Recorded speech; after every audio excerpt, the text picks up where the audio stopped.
সামনে ছবি আপনাদের দেখাই, সেখানে আবারও তৃণমূলপন্থী বিএলওদের বিক্ষোভ।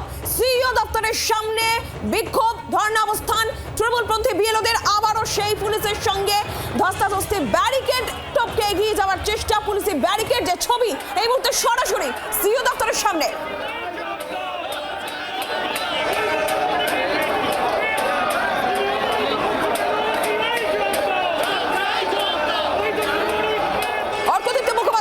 প্রতিনিধি অর্কদীপ্ত, কি জানা যাচ্ছে, এই বিক্ষোভের কারণ কি বলছেন তারা? দেখো, বিএলওরা এই মুহূর্তে বিএলও অধিকার রক্ষা কমিটির সদস্য যারা রয়েছেন, যারা দীর্ঘদিন ধরে সিইও দপ্তরের বাইরে উল্টো দিকে ধর্ণা মঞ্চ বেঁধে অবস্থান বিক্ষোভ করছেন।